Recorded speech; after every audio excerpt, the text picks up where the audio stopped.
Jonathan.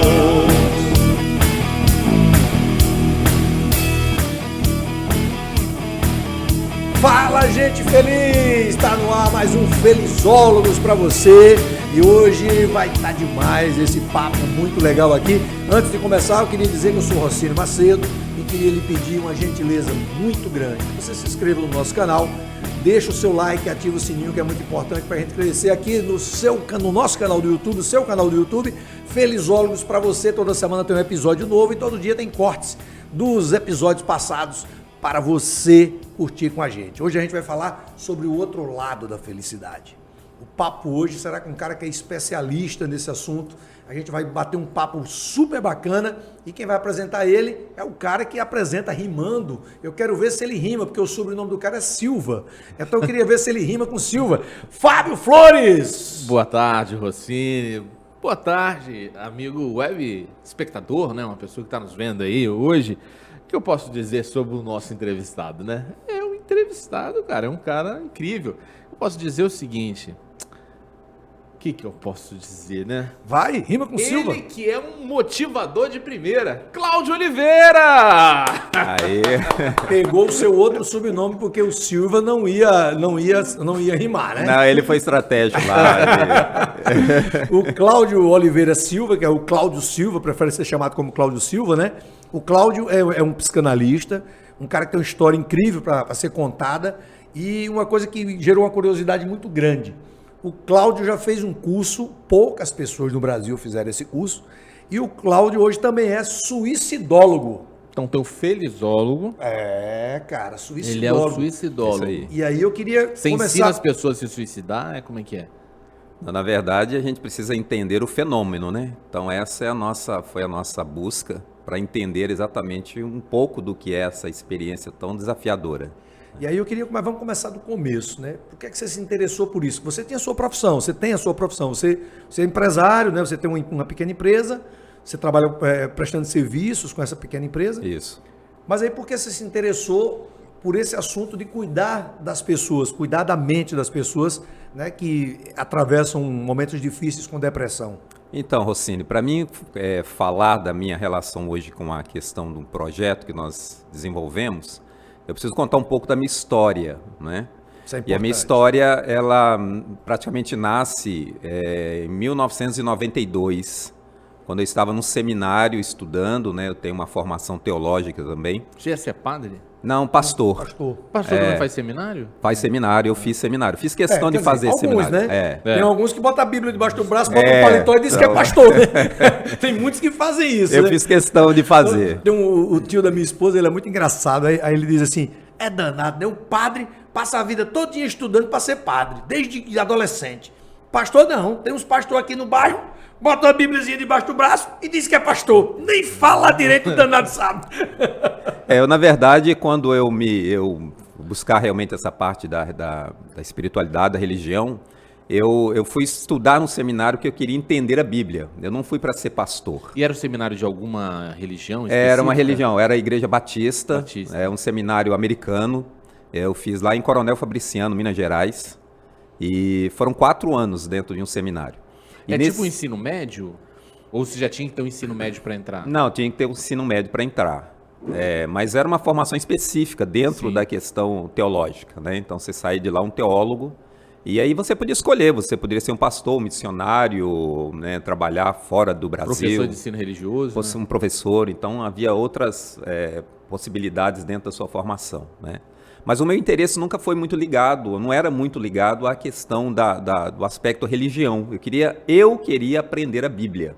Eu tinha curiosidade para saber de forma mais detalhada o que estava dentro dos valores da Bíblia, né? E aí o meu interesse pelo seminário foi por essa razão. Entender, então me mata logo a curiosidade, já que você é formado em teologia, tem uma discussão muito grande se Jesus bebia vinho ou não bebia. E eu só bebo vinho porque Jesus bebia. Eu discuto com minha sogra, que é religiosa, né? Minha sogra é evangélica, e ela, não, mas Jesus não tem dizendo na Bíblia que Jesus não bebia. Eu digo, mas também não tem dizendo que ele não bebia. Aí eu queria saber de você, que é um teólogo formado, Jesus bebia vinho ou ele transformou a água em vinho só para os outros beber? Na verdade, o que acontece? Jesus era nazireu. Nazireu era um voto que havia feito, né, que geralmente fazia para aquelas, né, pessoas que tinham realmente um propósito definido acerca da sua vida pessoal. Então Jesus tinha uma definição na vida pessoal dele que era um propósito de Deus, né? E então ele não poderia beber vinho por causa do voto de Nazireu, que era um voto. É como se você fizesse um voto, né? Olha, eu não vou beber vinho, eu não vou cortar o cabelo, eu não vou fazer tal coisa. Como ele também não poderia passar navalha no corpo. Então ele tinha barba grande, ele tinha cabelo grande, porque era um voto que havia estabelecido nele, né? Então ele transformou água em vinho, mas não bebeu. Mas não experimentou. Então o Wine perdeu um cliente forte Agora. Perdeu um cliente agora. Tá explicado. Nunca ninguém me disse essa explicação. Então, cara. não era por causa Eu de uma brinco questão com isso, mas, religiosa. assim, as pessoas que não conhecem não tem uma explicação dessa. Não era por uma questão religiosa e nem por uma questão cultural, não. Era até por cultural, Jesus poderia beber, porque o judeu era uma prática normal de beber, né? De usar o vinho e tal. Jesus era alegre? Era uma pessoa divertida? A demonstração bíblica que nós temos é que Jesus era muito festeiro. Ele gostava de muita festa. Porque sempre que eu vejo assim, as pessoas, elas se remetem à figura de Jesus como alguém muito travado, muito sério, muito dentro da regra. E eu sempre tendo a acreditar, embora não seja um leitor da Bíblia nem de longe perto da tua densidade do teu estudo, que ele foi uma pessoa alegre, uma pessoa leve, uma pessoa que tornava os ambientes mais agradáveis onde chegava. Isso aí, na verdade, por exemplo, você tem um texto bíblico que Jesus diz assim: vinde após mim, todos vós que estáis cansados, sobrecarregados, e eu vos aliviarei. Tomai sobre vós o meu jugo e aprendei de mim, porque sou manso e humilde de coração. Então, era uma pessoa que, né, tinha que ter essa leveza, essa alegria exposta, e era tão contagiante. Eu comecei a escrever um livro chamado Jesus, o Homem da Multidão. Por quê? Porque Jesus era capaz de ter 20 mil pessoas caminhando atrás dele, 3 dias, porque ele analisa, ele diz, olha, essa multidão está comigo há 3 dias sem comer. Então, essas pessoas caminhavam atrás dele, e aí você pensa assim, por que essas pessoas caminhavam atrás de Jesus? Porque Jesus transmitia para essas pessoas uma segurança, uma condição de vida que nem na família deles eles possuíam. Então, para isso era necessário que fosse uma pessoa acima da média no que diz respeito à alegria, à satisfação, a promover esse bem-estar, né? Então, ninguém vai buscar alguém se não tiver essa proposta para a vida, né? Que eu vejo assim também, Rociano, as pessoas falavam assim, não pode brincar com o nome de Jesus. Eu acho que Jesus brincaria com ele mesmo, sabe? Eu vejo Jesus como essa figura que se alguém brincasse com ele, ele brincaria Fábio, junto. É interessante porque a gente vê a criação do próprio Deus é uma brincadeira. Você vê um coelho que tem uma orelha, né, desse tamanho, e o rinoceronte que tem uma orelha desse tamanho. Isso é uma brincadeira da história. Tem umas coisas... são coisas que não tem sentido. Se a gente for analisar, né? O jegue, bichinho daquele tamanho, mas tem um negócio exagerado. Então, se a gente for, tem um negócio meio... Tem uma poesia de cordel do Amazã que fala justamente disso, né? Que Deus, quando foi fazer o jegue, teve uma brincadeira dessa. Se eu achar aqui, eu vou declamar essa poesia, que é um negócio impressionante. Eu não lembro, não sei mais decorado, eu já tinha decorado essa poesia, já usei no show, mas era impressionante. Mas continua falando da tua história. Você buscou a formação na teologia para poder...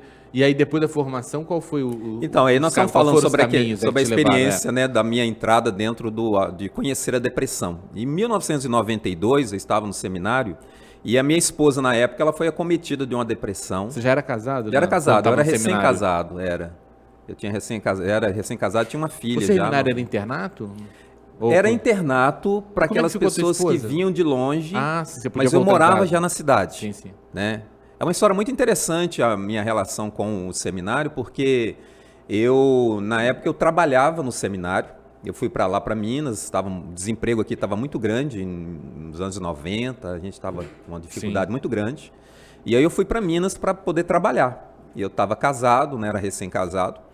E quando eu cheguei lá, eu fui trabalhar num seminário. Nesse seminário. Você tinha quantos anos? Eu tinha 22 anos, 21, 22 anos. Aí você foi trabalhar no seminário? E aí eu fui para trabalhar, era um serviço braçal, era um serviço para fabricar lajes, blocos, era um serviço pesado. Inclusive, me disseram, não, você não vai conseguir trabalhar aqui porque você é magrinho e tal. Eu falei, não, mas eu preciso trabalhar. Não era uma questão de você querer, tem coisas que você não tem que querer, você tem que enfrentar, né? E aí eu consegui, e fui trabalhar nesse seminário, passei lá 2 anos trabalhando e fiquei muito interessado quando eu via os alunos se formando no seminário.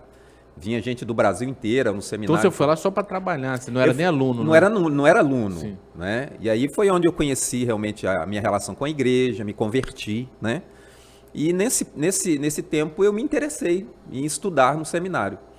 Só que eu não tinha condição, porque eu tinha que pagar. Como eu tinha família, tinha filho, se eu não tivesse uma filha, eu poderia estar internado, né? E participar como interno. Mas como eu já tinha filho, eu não poderia. Então eu tinha que pagar um salário mínimo para estudar no seminário. E eu não tinha condição. Eu ganhava um salário e meio, né? Então se eu fosse pensar na questão... Deixa eu interromper, Zé, que eu achei aqui a poesia. Vai lá. O nome da poesia é A Revolta da Jumenta. E aí eu declamava antigamente, não declamo há muitos anos, então eu peguei aqui por segurança, né? Diz assim: quem primeiro inventou greve aqui em cima do chão foi um lote de jumentas, até com certa razão. É que Deus estava criando seus animais e soltando, uns com urro, outros com berro, e por muito ter trabalhado, sentiu-se um pouco cansado, pois ninguém é de ferro.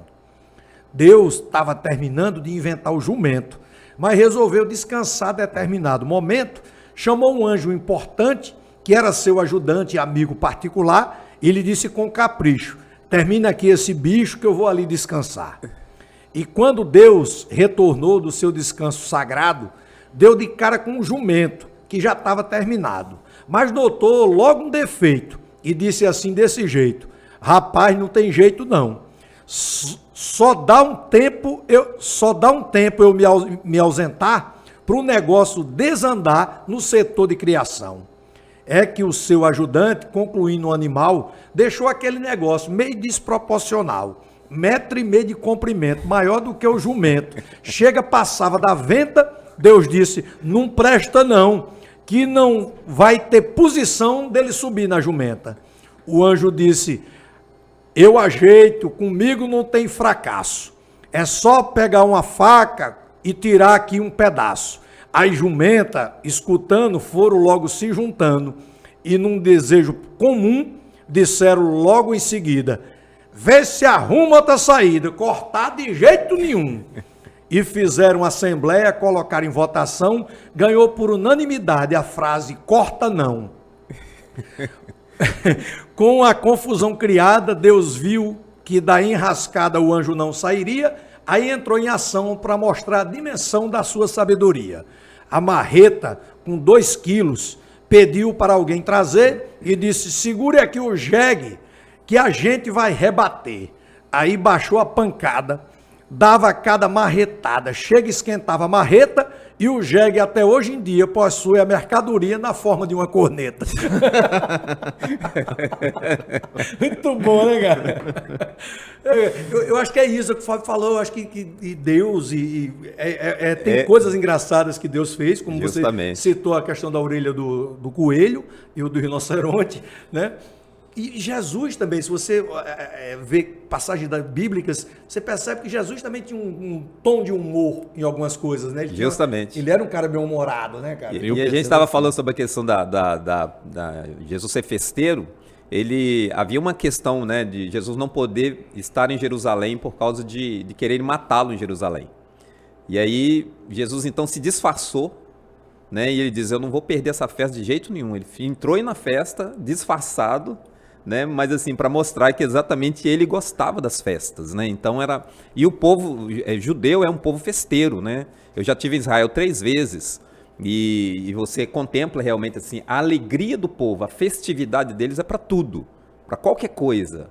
Então é uma festividade sadia, né? Que tem a implicação exatamente da relação que eles têm com Deus. Mas eu interrompi você. Ele estava falando lá que ele chegou no seminário para trabalhar, aí...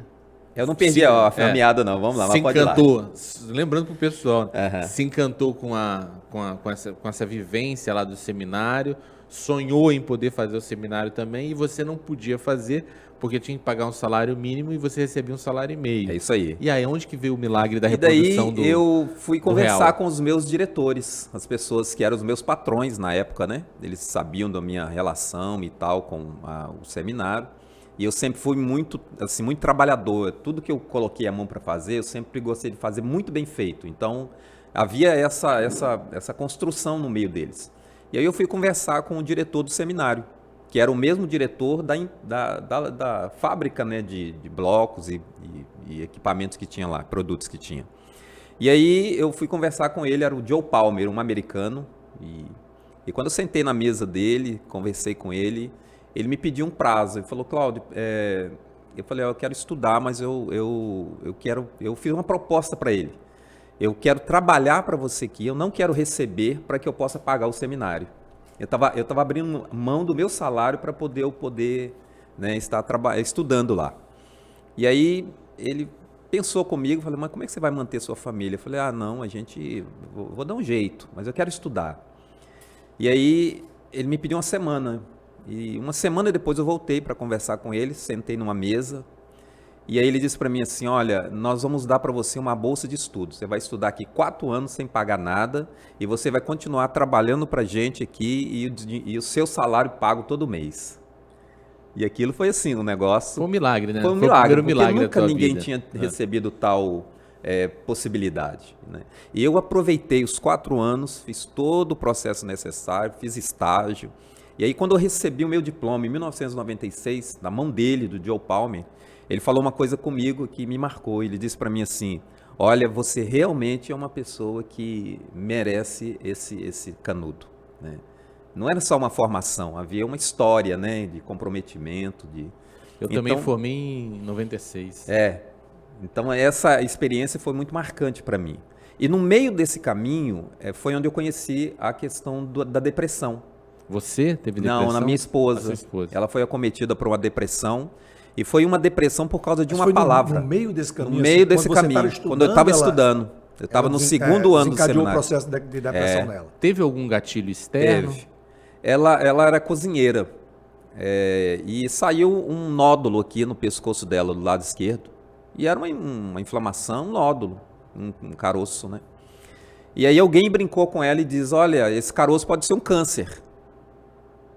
E aí aquilo introjetou nela a ideia de que era um câncer, e ela aceitou aquilo como se fosse uma verdade. E aí nós gastamos muito dinheiro, até o que não podíamos, para poder fazer exame clínico, para poder, né, analisar de forma que era aquela situação, e era um nódulo, que passado mais ou menos uns 15 dias depois, o nódulo foi embora. Ela trabalhava com cozinha, então mexia com calor, e então surgiu um nódulo por causa um efeito, né?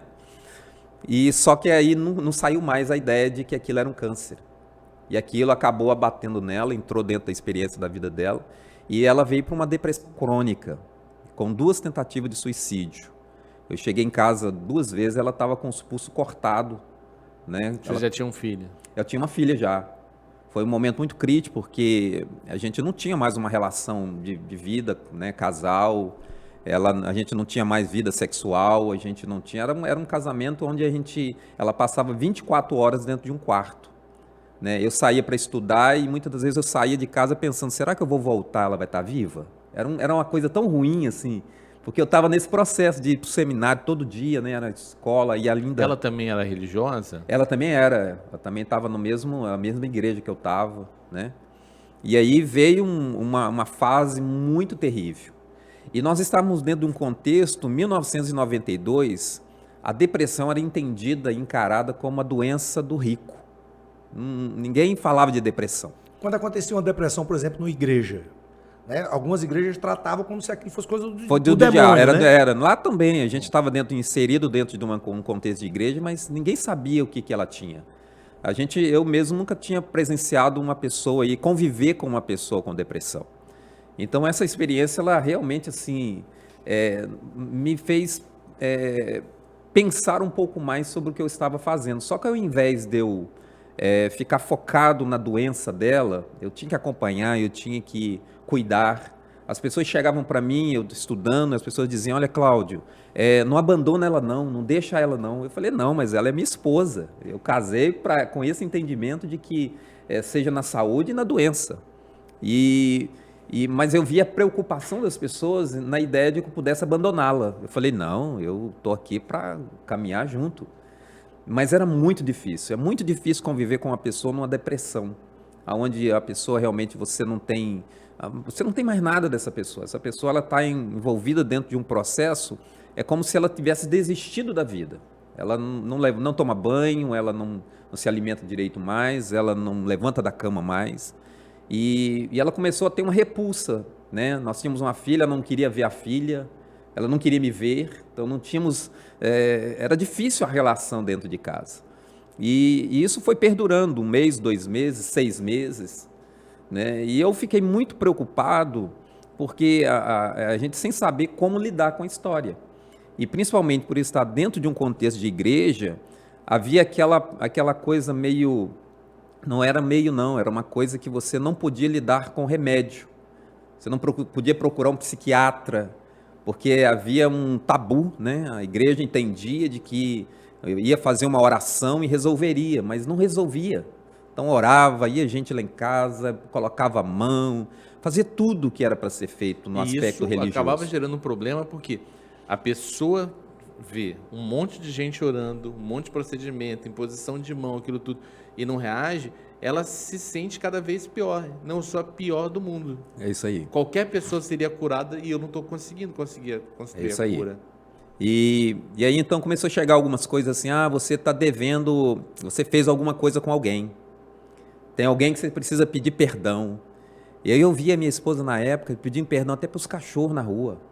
Sabe, aquela coisa assim de você, quem é que eu estou devendo a alguém? Quem é que eu tenho? Não tinha ninguém, não tinha nada. Nós sempre fomos pessoas muito respeitadoras, a gente sempre teve uma família assim muito... Então não tinha nada, não tinha ninguém. Vocês têm uma filha, né? Vocês têm uma filha. Hoje eu tenho 3. Mas dela... Naquela época era só uma. Mas os 3 são dela? Os 3 são dela. Tá. São. Os 3, eu tenho 3 filhos, mas com ela, né? Então...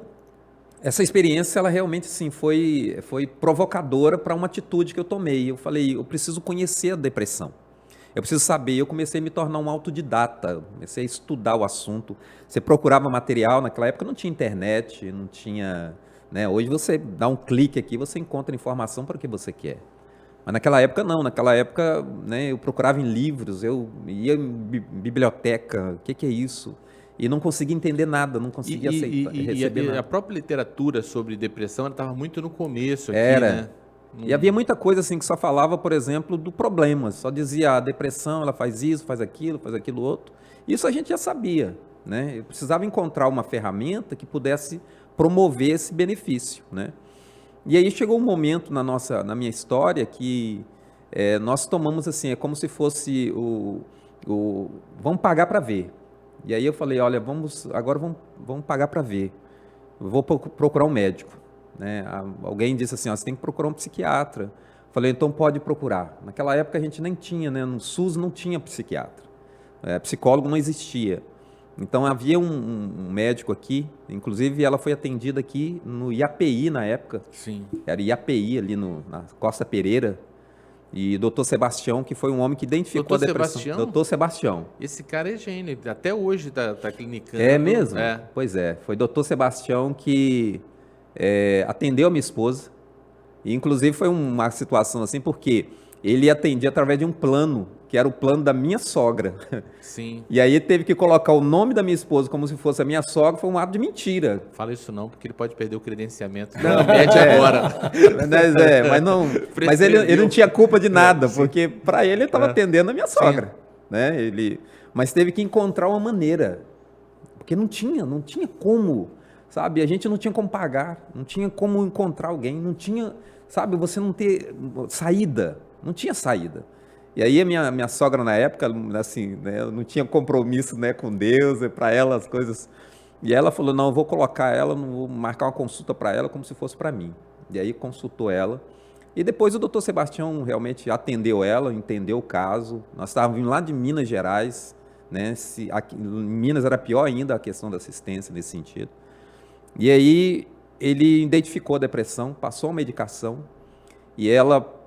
15 dias depois, a depressão dela veio abaixo. Ela começou a entrar num processo de bem-estar, né? Mas nesse 15 tempo... 15 dias depois. Você imagina, cara, quantas pessoas que se arrastam com essa doença por anos. Isso que você está falando tem um poder enorme. Porque muita gente, depois de anos vivendo depressão, passa a acreditar que ela não tem cura. Sim. Que não tem jeito que é para aquilo. Ele falou, 15 dias de iniciado um tratamento, ela começa a reencontrar Ela começa a vida. reencontrar. Porque o que acontece com o antidepressivo? O antidepressivo ele só faz efeito 15 dias depois. Você começa a tomar medicação hoje, só daqui a 15 dias que vai ter o efeito. E é muito interessante porque o efeito é imediato, só que é medicamentoso, né? Você tem que tomar a medicação religiosamente no horário. Se você passar 1 minuto, meia hora depois do remédio, você já começa a depressão vem novamente. Então é algo que precisa realmente assim ter esse cuidado. Então ela foi medicada, entramos num processo de bem-estar, né? E eu comecei então a estudar o assunto, eu comecei a buscar ferramentas, eu comecei a criar artigo, eu comecei a pegar toda a experiência que a minha esposa estava enfrentando para poder entender. Eu viajei uma vez 500 quilômetros, eu fiquei sabendo que uma pessoa estava com depressão, e eu fui lá porque eu queria estudar o caso dessa pessoa. Como é que você ficou? E eu passei 3 horas ali, ouvindo essa pessoa, escrevendo, e foi uma coisa muito interessante, Rossini, porque quando eu saí da casa dela, dessa pessoa, que eu estava me despedindo, essa pessoa falou uma coisa comigo e disse para mim assim, olha, Cláudio, eu quero te agradecer muito, porque você me ajudou muito e eu estou muito melhor. E eu fiquei pensando, mas como assim? Eu não fiz nada. Eu fiquei sentado na frente dessa mulher, escutando, ouvindo, por mais de 3 horas. E eu não era médico, eu não era psiquiatra, eu não era psicólogo, não era nem psicanalista. Aí você percebeu que muitas vezes as pessoas querem ser ouvidas, né? Só ouvidas, era É um exatamente. negócio muito louco, né, cara? É o isso aí. presente mais caro e mais raro que alguém pode dar para alguém, escuta. É escutar. Escuta sem julgamento. Isso aí. Você permite que a pessoa transborde. E aí foi onde eu comecei a entender essa coisa tão funcional da fala e da escuta, né? E nesse tempo para cá, de 92, eu comecei realmente a me dedicar de forma assim, com muito afinco à questão da depressão. Comecei a preparar artigo, comecei a escrever algumas coisas, comecei a fazer alguns relatos, e comecei a fazer atendimentos também, assim, dentro daquilo que a gente sabia, né? Porque como teólogo, você aprende muito da psicologia. E aí eu acabei me formando em 96, né? Minha esposa já estava bem, já estava num processo já né? Ainda estava dentro da sequela da depressão, né? Porque a depressão é uma doença que ela não vai se resolver. Você vai sempre ter que tomar o cuidado, né? De estar sendo medicado, ou então de fazer, né? Os outros processos alternativos, né? Que é exercício você pode físico. zerar os sintomas, né? Mas a raiz dela está Ela por está ali, né? ela está ali. Então tem que sempre ter esse cuidado. E aí, mas já havia toda essa questão bem administrada, então né, a ideia de que era experiência suicida já havia passado. Mas fiquei com essa experiência na minha história, de poder a partir daí eu começar a desenvolver alguma coisa, porque eu pensava comigo, eu preciso ajudar as pessoas. Porque em 1998 saiu uma manchete num jornal dizendo assim que a depressão, a partir do ano 2000, seria a doença do século. Então saiu isso numa manchete assim gigantesca, a doença do século. Eu falei, mas de verdade. justamente, né? Maior do que a Covid, inclusive, né? Acho que esse ano de 2020 perdeu para a Covid. Mas agora, com a continuidade, né, ela continua matando. A Covid agravou, né? Porque colocou as pessoas em estado de tensão muito grande, medo, Esse de pós-Covid isolamento. agora tem muita gente em depressão. Muita gente. O efeito ainda está acontecendo aí. E aí, a partir de 95, eu comecei a atender. Eu comecei a fazer seminários, comecei a atender dentro do contexto da igreja, né? Qual é a natureza do atendimento? É essa atenção básica Escuta, de né? escuta. Sim. De poder ter alguém que realmente está dentro de um conflito emocional tão grande e você parar o seu tempo para ouvi-la. E eu tinha alguns mecanismos, né? Eu já tinha aprendido dentro dessa trajetória de ensino, de aprendizado, algumas coisas. Então, eu conseguia realmente assim, ajudar e ajudei muita gente, né? Depois eu comecei a fazer algumas, né? A partir desse tempo, 98, eu comecei a me interessar pela questão da depressão. E aí comecei a escrever, comecei a registrar algumas coisas. E dentro do contexto da igreja, né, me tornei um pastor batista, né? Em 1996, eu já comecei a trabalhar com a igreja batista como pastor. E desse período para cá, desse tempo, né, de 96 até 2016, foram 20 anos, eu servi a Igreja Batista como pastor. E nesse trabalho, o meu principal desenvolvimento era o cuidado com a saúde mental, dentro da estrutura da igreja. Aí eu comecei a viajar um pouco, dando seminários, falando sobre a questão da depressão. Só que eu percebia... Um adendo aí, que é bom registrar, né? Igrejas como a Igreja Batista, que são igrejas sérias, né? A Igreja Batista é uma dessas igrejas sérias, ajuda muita gente nesse processo de depressão. Né? Outras imaginam que é o diabo e tenta tirar o diabo, né? Mas isso é bom se registrar. Né? Você que teve essa experiência de 20 anos como pastor na Igreja Batista, sabe disso. Né? Você que se especializou nisso. E alguns colegas seus que não são especialistas faziam o que você faz, o que você fez. Né? Escutava, tratava, ajudava. Né? E a Igreja Batista é uma... Como a Assembleia de Deus também faz muito isso, né? É importante registrar isso, sabe, Fábio? Porque, né, às vezes as pessoas falam mal de igreja e generaliza, né? Especialmente a igreja evangélica. Eles colocam o rótulo evangélico para um grupo de denominações e de variantes das perspectivas teológicas também muito amplo. Se você pegar a igreja pentecostal uma coisa, a neopentecostal outra, protestante, não sei o quê... É um mundo de caminhos ali e botar todo mundo que é a mesma coisa. Não é. Gosto de fazer todo flamenguista ladrão.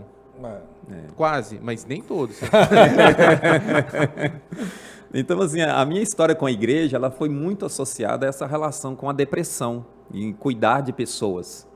Quando pensei na ideia de poder ser pastor, eu saí do seminário com esse fundamento, né? Foi diferente para mim a ideia, né, de poder pastorear uma igreja, porque eu saí dentro da ideia de pastor, né, formado como pastor, mas com um princípio, com a ideia de que eu precisava realmente trabalhar o aspecto da depressão. E então eu comecei a dar seminários, eventos, viajava, ficava 3 dias em determinadas igrejas, dando palestra. Só que, por exemplo, quando você começa a falar da depressão dentro de uma igreja, você alcança um público e que você vai mexer com uma ferida, você vai abrir uma ferida, você vai lidar com uma questão, às vezes, porque hoje se você falar disso, é algo que você mexe com todo mundo, né? E aí eu comecei a perceber que você falava do assunto, você apontava uma questão muito séria, muito grave, e 3 dias depois eu tinha que vir embora. E aí o que a gente deixava? A gente deixava uma situação para trás que a gente não conseguia resolver. As pessoas procuravam e diziam, agora, como é que você falou sobre a depressão? Quem que eu vou procurar na minha cidade? Eu falei, eu não sei. E aí eu comecei a perceber que eu não estava ajudando, que eu estava mais atrapalhando do que ajudando. Porque eu precisava realmente assim, fomentar o assunto, trazer a questão, mas eu precisava também ter uma proposta para que essa pessoa pudesse encontrar ajuda. E eu escrevi, até nesse livro aqui, tem uma experiência em Colatina, você teve em Colatina lá, também tive uma experiência em Colatina. Você trouxe esse livro aqui, E eu visitei uma igreja e fui dar uma palestra numa igreja. Depressão, silêncio da alma. Eu fui dar uma palestra numa igreja em Colatina. Esse livro foi escrito em que ano? Esse livro é história, desde 92. Eu comecei a escrever ele em 92. Mas que ano foi lançado? Em 2009. Esse livro, inclusive, em 2010, ele recebeu o prêmio de... Eu fiquei em 3º lugar com um dos 3 melhores livros de aconselhamento no Brasil. Ele é um livro hoje vendido em todas as plataformas digitais aí, de venda em e-commerce, né? Então é um livro muito divulgado no Brasil hoje. E eu estou falando sobre Colatina, né, dentro da experiência que nós tivemos lá de um seminário, em que tinha uma pessoa dançando, uma mulher dançando, assim, toda, né, uma roupa bonita. E aí eu fui falar do assunto. Ela estava fazendo a apresentação dela, e quando terminou, essa mulher me procurou. E essa mulher vivia um sofrimento tão grande que não tinha nada a ver com aquela experiência da dança que ela estava vivendo.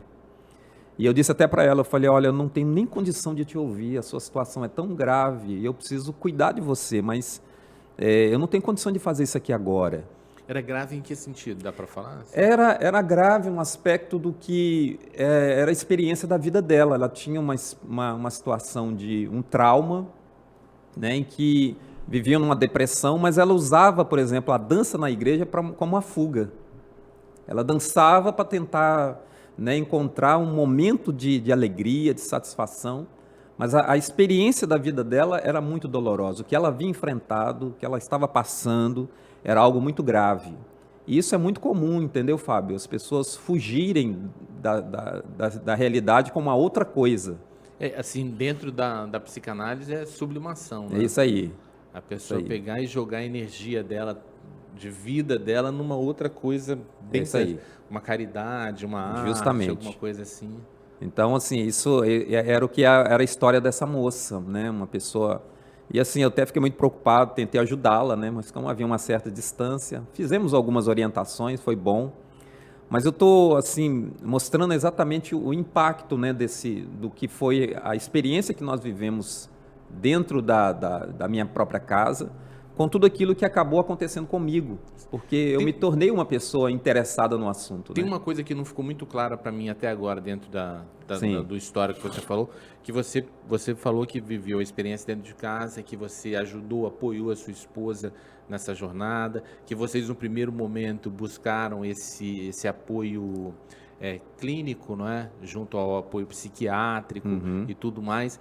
E você foi se especializando dentro da teologia, dentro das ciências comportamentais, para entender como acolher essas pessoas e ajudá-las. Sim.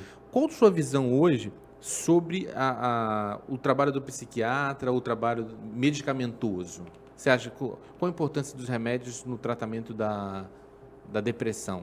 Existem casos que são necessários, né? Existem hoje outros métodos aí, algumas coisas fitoterápicas, existem outros mecanismos, né?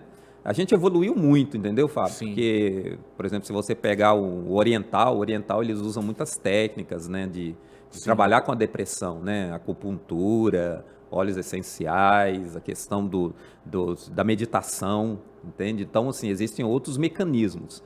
Mas o tratamento medicamentoso, principalmente para a sociedade em geral, para as pessoas que realmente assim, são de baixa renda, né, não tem condição de poder usar esses métodos, né, que são, né, tradicionais, mas que um tanto caros ainda, né, não tem jeito, tem coisas que realmente assim, são necessárias. Né, até porque muitas das vezes uma pessoa no estado de depressão, porque existem outras maneiras da pessoa sair da depressão. Por exemplo, um exercício físico, né? A pessoa fazer uma atividade física. Mas a pessoa no seu estado de depressão, no estado primário, ela não tem nem energia para isso. Primeiro ela precisa fazer uma recomposição, às vezes tem uma questão hormonal, tem uma questão, né, que envolve a questão metabólica. Eu acredito que essa busca do equilíbrio hormonal, ele é a porta de entrada, a porta Sim, da cura. Isso aí. Vamos reequilibrar os hormônios para você voltar a funcionar normalmente e depois aí você trabalha essa mudança de comportamento. É isso né? aí. De botar uma atividade física. Às vezes coisas, Rossini, que aparentemente são ingênuas, assim, você fala, pô, o que isso tem a ver? O cara tomar um solzinho de manhã. Sim. Seja no quintal, sabe?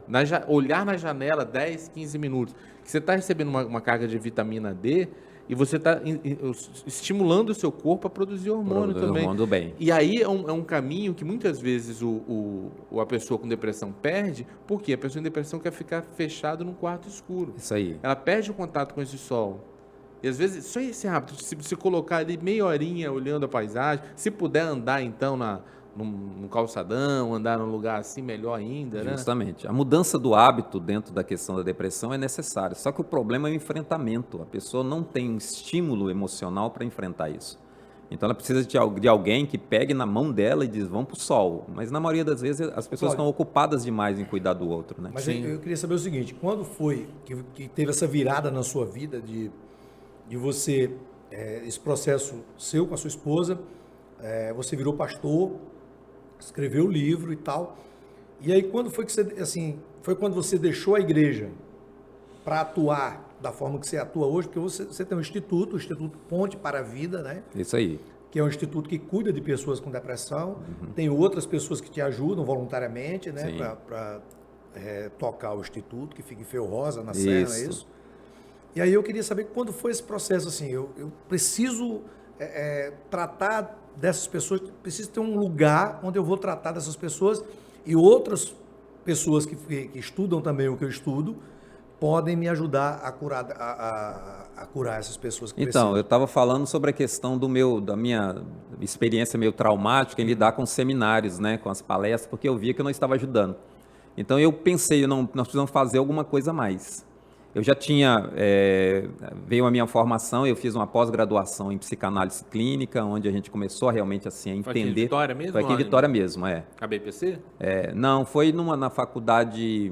Unida? Não, FTU, era Unida. Faculdade Teológica Unida. Isso aí, então foi ali. E aí a gente percebe que o Espírito Santo faltavam algumas coisas de material. E eu comecei a ir para São Paulo, né? E busquei uma formação em suicidologia, que é uma matéria disciplinar em São Paulo, de faculdades lá. Existe um curso de suicidologia? Um curso de suicidologia, para você entender o fenômeno, né? E O que é que o curso ensina basicamente, assim? abordagem suicida, entender... A abordagem na hora que a pessoa está tentando crise, suicídio. né? Por exemplo, Isso. aqui acontece muito pular da ponte. Sim. Então, uma pessoa especialista como você pode ajudar, por exemplo, um bombeiro Sim. que vai lá para Sim. socorrer aquela pessoa antes dela pular. Você pode ir lá e a sua abordagem é muito mais focada, pode ter muito mais sucesso do que um cara que não fez, que não estudou, que você estudou. Que não fez, exatamente. O- A maioria dos bombeiros, eles Os são bombeiros preparados também. Eles têm uma preparação também para essa Eles são negociação de preparados crise. também. Existe, por exemplo, em São Paulo tem o Major Diógenes Munhoz. Ele é uma referência nacional e até fora na América Latina, em abordagem suicida. Ele tem um livro, né, que fala da abordagem suicida. E eu consegui trazer ele aqui em 2019, né, como instituto, para ele falar aqui à sociedade O que é civil. importante nessa abordagem? Eu imagino que primeiro, não lutar contra o cara, né? Você tem O que importante entender. nessa abordagem é convencer a pessoa a desistir do suicídio. Mas como chega nela? Que às vezes a pessoa já tá, não chega perto que eu vou pular, não chega perto que eu vou pular. Tal. Como que... Tem alguma técnica para poder se aproximar? Existe todos esses, né? Existe um parâmetro, um protocolo, né, para que você acesse essa pessoa. Você tem que identificar a forma, o ambiente onde essa pessoa está. Existem algumas questões técnicas para isso, né? Mas para você identificar, por exemplo, uma questão suicida, você tem que identificar o fator de risco. O que está levando essa pessoa à tomada de decisão pelo suicídio. Porque junto com o fator de risco existe o fator de proteção. Porque sempre existe alguma coisa que faz com que essa pessoa possa desistir dessa ideia. Só que você tem que fazer com que isso tem que ser entendido na proporção do atendimento. Tem um vídeo que rolou numa época, quando começou o negócio do YouTube, aí rolou esse vídeo, mas depois o YouTube tirou o vídeo do ar, né? Eu vi esse vídeo, achei assim, ao mesmo tempo engraçado, mas ridículo. O cara não devia ter feito isso, não sei nem se a pessoa se suicidou ou não. Mas eu vi o vídeo na época, uma pessoa tentando pular da terceira ponte, e os bombeiros já tinham chegado, já estavam lá, só que o cara de moto, ele conseguia passar naquele trânsito que foi interrompido. E aí tinha alguém filmando, e passou um cara de moto e gritou, pula logo, corno velho. Cara, o cara não pode falar uma desgraça dessa no momento daquilo. Acho que o bombeiro deve ter ficado muito irritado com aquilo, né? O bombeiro, né, o profissional tentando... E você imagina, se a causa que o levou até ali foi uma traição. Aí o cara pulou mesmo, né? O cara pode ter matado ele, né? Em vez de o bombeiro salvar, o cara pode... Esse cidadão pode ter matado. Ele tentou fazer uma coisa engraçada, mas na realidade era uma coisa ridícula. A maioria das pessoas, na verdade, não sabe lidar com o ser humano, né? O ser humano, ele é complexo mesmo. Então, a gente precisa ter realmente habilidade para lidar com o outro. E a maioria das coisas, uma das coisas que a gente perde é a paciência, né? Então, ter paciência em lidar com o outro. Então, a atitude desse motoqueiro foi né, que essa pessoa estava atrapalhando o trânsito. Então, e tem um detalhe, Rossini, que me ocorreu agora, que é o seguinte, existe um artigo do Código Penal sobre indução ao suicídio. Você induzir alguém ao suicídio é um crime associado ao homicídio. Então, se acontecer alguma coisa com esse cara e os bombeiros, os policiais estavam ali, podem identificar, esse cara está enquadrado como pode, indução. Exatamente. Né? Só que a questão do suicídio é aquilo que a gente tem falado, né? É uma coisa tão difícil de lidar, porque é possível que uma pessoa, por exemplo, tome uma decisão pelo suicídio e a própria família ela omita o que aconteceu, né? Então, às vezes existe sempre o que a gente chama de subnotificação, que é quando uma pessoa toma uma decisão por suicídio, mas a notificação do que vem lá no laudo ou, né, no exame é de outra experiência de morte, né? Então, temos sempre essa questão, né? Tem uma coisa que é da ignorância pública mesmo e que precisa ser ressignificado, é aquela ideia, quem quer se mata mesmo. Não fica lá na ponte, não fica no prédio, não fica fazendo ameaça. Isso é de uma ignorância muito grande, Sim, né? sim. Porque muitas vezes é um pedido de socorro. Sim. E muitas vezes, ao longo da história de vida desse indivíduo, ele já deixou várias vezes sinais de que ele estava com essa ideia. Sim. Quando o cara começa a falar, ninguém gosta de mim, se eu morrer não vou fazer falta para ninguém. Esse tipo de fala, ela já é um aviso, ó. Eu tô pensando em ir. É isso aí. Em 96, quando você se formou, aconteceu uma crise muito grande no Brasil. Sim. Acho que foi o ano de maior índice de suicídio no Brasil naquela época, porque a questão financeira também faz as pessoas entrarem em depressão e se matarem muito por conta disso, né? E eu lembro que eu era presidente da associação de lojistas de um shopping de fábrica que tem lá em Campina Grande até hoje, 120 lojas, e eu era vice-presidente do Sindicato da Indústria de Calçados do Estado. Calçados de? Calçados. Couros. Tonho do? Couros. E aí, cara, muita gente se suicidou naquela época, né? Eu quebrei, muita gente quebrou e tal. Então foi uma novela. E tinha um prédio em Campina Grande que as pessoas pulavam lá, era como se fosse a terceira ponte aqui em Campina Grande. Aqui tinha um prédio também. sim, Eu vou falar o isso. nome pra galera não ir pra lá. Era o edifício Paloma, que era um prédio alto no centro da cidade. As pessoas iam lá, subiam e pulavam. Era um edifício comercial, todo mundo podia subir. O cara subia lá e pum, e pulava.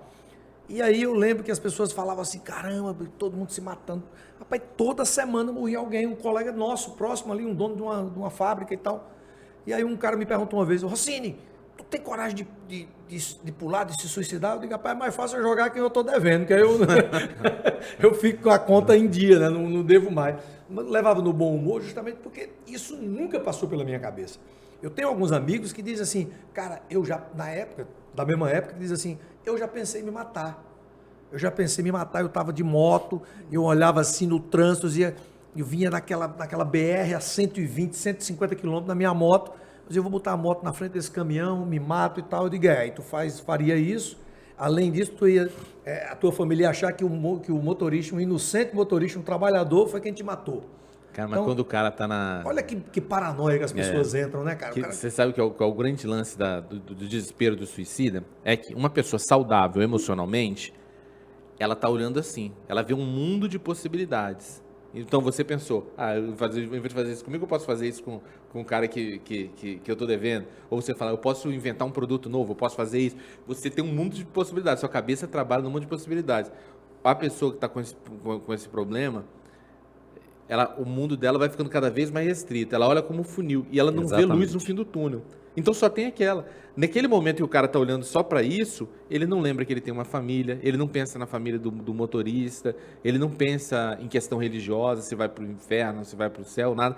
Ele só vê aquele destino. É um quadro clínico pesadíssimo. Mas você falou um negócio que é verdade. Quando você vê um mundo de possibilidade assim, eu vou contar uma coisa que eu nunca contei. Em lugar nenhum. Contei para alguns amigos, mas nunca em público assim. Nesse ano, 96, fazia 2 anos que meu pai tinha falecido, né? E a gente teve muitos problemas. Meu pai era muito violento quando bebia, meu pai era alcoólatra e tal, e batia na minha mãe. Eu tive muito problema com isso, mas os últimos 4 anos de vida dele, a gente ficou muito amigo. E ele, assim, de 90 a 94, foi quando eu fui morar em Campina Grande, inclusive. E aí 96, a única herança que meu pai deixou foi um revólver, uma arma, que ele era fiscal do Estado, então ele podia andar armado, então ele deixou essa arma e a segunda família dele, a mulher dele, me deu essa arma na época. E aí eu guardava dentro da minha mesa, da minha fábrica, né? Mas sem munição, sem nada, mas estava lá guardada, porque era uma lembrança do meu pai. Eu nunca andei armado e tal, mas era uma lembrança do meu pai, estava ali. Essa arma meu pai puxou para mim quando eu tinha 14 anos, cara. Olha que doido isso. Meu pai apontou essa arma para mim e eu achei que eu ia morrer naquele dia, porque eu fui defender minha mãe. E aí eu olhei para ele, se o senhor vai atirar, a bala vai passar por aqui, eu não vou morrer, porque o seu pai me ensinou a ser homem, esqueceu de lhe ensinar. Meu pai baixou a arma e foi pro quarto, chorou, e a minha mãe se separou do meu pai naquele dia. E eu fiquei com essa arma. E aí em 96, quando a gente estava todo mundo ferrado, eu lembro que um gerente de banco me pressionando pra caramba, foi na minha fábrica para me pressionar a pagar essa conta. Foi a única conta que eu não paguei até hoje. E o banco fechou, esse banco quebrou, então não vou pagar, porque não existe mais a conta, né? Banco E Bamerindos. Não era o Bamerindos, era parecido com o Bamerindos, era Bandeirantes. Banco Bandeirantes. E aí o cara foi lá, era a maior conta que eu devia, inclusive. E o cara foi lá, o gerente e tal, e me pressionando, e sentou na minha frente e começou a me ameaçar, né? Eu peguei assim, eu digo, rapaz, eu vou te falar uma coisa, eu falei que eu não ia me matar como alguns colegas estão me matando, era mais fácil eu matar que eu estou devendo, e eu vou fazer o seguinte, eu vou fazer isso com você. Botei a arma em cima da mesa, o cara foi embora, levantou a minha mulher na época, Olivia, né, a mãe do menino, pelo amor de Deus, e a arma estava descarregada, mas eu fiz para expulsar o cara de lá, porque eu não aguentava mais aquela pressão, entendeu, Fábio? O cara levantou da mesa, foi embora, nunca mais apareceu, o banco fechou e eu não paguei a conta. Inclusive, quero deixar um recado para o pessoal que está assistindo o programa. Você que é credor do Rossini, que está devendo alguma coisa, essa arma está na gaveta aqui. Não aceita reunião com ele aqui, não. Marca no teu banco. Eu não estou falando isso para vocês pegarem uma arma e ameaçar quem vocês estão devendo, não, pelo amor de Deus. Mas a gente, voltando a falar sobre essa questão do credor, o governo brasileiro, ele tomou uma decisão importante nesse sentido, inclusive o Instituto Ponte para a Vida, nós estamos trabalhando dentro dessa proposta, que é o que é chamado de superendividamento, porque é tão grande o número de pessoas que tomou a decisão pelo suicídio, né, por causa das dívidas, que o governo criou uma ferramenta para que as pessoas realmente possam sair desse endividamento. Então, assim, por meio, né, de ação até judicial, né, você zerar a dívida, amortizar, fazer qualquer coisa para que as pessoas possam voltar. Mas é aquilo que o Fábio falou, né? Porque eu vi um mundo se abrindo de possibilidades. E pessoas que passam por esses momentos, né, financeiros ou traição ou qualquer uma outra coisa que leva à depressão, as pessoas vão vendo o mundo se fechando. Sim. E algumas pessoas como eu veem o mundo se abrindo, né? O meu mundo se abriu ao ponto de eu virar humorista. Eu virei... Não, eu acho que pouco tempo depois disso, porque eu não sei a cronologia da tua vida direitinho, mas você já contou de um episódio que você trouxe, encomendou um container de bolsinha para colocar no cinto. Você lembra a história dessa? Sim, não, de imaginar, pô, o que eu posso inventar? O que eu posso inventar? Foi nessa época, eu já quebrado, já ferrado, assim, aí fui para uma feira em São Paulo. Cheguei nessa feira lá, eu botei um stand da minha fábrica em São Paulo, eu fabricava cinto, bolsa e carteira de couro. E aí eu vi um cara com stand lá, um português, com stand de sabe aquele negocinho de passar no sapato, uma espumazinha que você passa no sapato e ele fica brilhoso? Nuguete. Engraxa o sapato, que hoje a Nuguete faz isso, né? Aí não tinha, no Brasil não existia, porque não tinha nada importado praticamente naquela época, né? E aí eu vi esse cara tinha importado para o Brasil uns 10 containers daquele negócio. E estava na feira vendendo aquilo. Eu comprei um container, cara. Sem R$1 no bolso. Eu tinha que pagar. Eu lembro que eu dei cheque para 30, 60, 90 e 120. Era 4 cheques, eu tinha que pagar o cara. Era um container daquilo. Era muito, muito produto daquilo. Porque era a época de Natal, era a época de novembro, assim. E eu digo, cara, eu vou comprar isso aqui e vou vender no shopping onde eu tenho, né? Vou botar um quiosquezinho no meio do shopping, vou vender. E tinha outro shopping em João Pessoa que eu tinha loja, eu digo, vou botar lá também. Aí eu botei uma funcionária para fazer isso, só que a funcionária tinha vergonha de abordar o cliente que ia passando, ou a mulher que ia passando e fazer a demonstração, né? Porque tinha que demonstrar, era um produto que ou você demonstrava, ou as pessoas não compravam porque não sabiam o que era. Não sabem o que é. Né? E a pessoa tinha vergonha. Quando eu ia para lá, eu vendia assim 10 caixas rapidinho, porque eu chegava, o pai... Aí eu digo, eu tenho que vender, né? Porque não é ela, o cheque não é dela, o cheque é meu, né? Eu já estou lascado, né, meu irmão? Não tem como eu fazer, eu tenho que fazer. Aí eu descobri a minha irmã, que infelizmente morreu de depressão. Eu já te contei essa história, mas aqui talvez eu não tenha contado. A minha irmã era muito trabalhadora. E eu percebi isso, aí chamei a minha irmã, ela estava numa depressão danada. E eu disse, olha, vamos fazer isso, só dá certo eu fazendo. E vou botar em João Pessoa no shopping, em sociedade com você, e só vai dar certo você fazendo. Ela, tá bom. Ela estava em depressão justamente porque também ela estava numa crise financeira muito grande, né? E aí, cara, ela começou a fazer lá em João Pessoa e eu em Campina Grande. Eu paguei muita conta minha com isso. Eu vendia metade do container em Campina Grande e ela vendeu a metade do container em João Pessoa em 2 meses. Nós vendemos tudo, acabou, não ficou nenhum para contar a história. Ela comprou um carro zero em 2 meses, Fábio. Em 2 meses ela comprou um carro zero com o dinheiro daquilo. Eu lembro demais disso. Ela retomou a vida dela e eu paguei minhas contas, que eu estava devendo pra caramba. Eu fui lá e paguei as contas da fábrica. Então, as soluções existem. As pessoas que Exato. não podem abandonar essas soluções. Mas esse que é o negócio. A mente que está saudável, ela vê as possibilidades. A mente que está emocionalmente doente, é como se o olhar fosse ficando restrito. Ela não Exatamente. consegue enxergar. Aí vem a necessidade do tratamento. Não adianta você chegar para a pessoa e falar, pô, vai lá, você vai conseguir. Não vai. Ela precisa tratar para a visão dela começar a olhar a Exatamente. possibilidade. A questão da ideação suicida, que a gente fala, né, dessa Sim. experiência, é que a pessoa ela só contabiliza as perdas. O saldo dela é negativo para ela. Então ela não consegue encontrar. E aí ela faz uma análise do que é o fator de risco nesse sentido.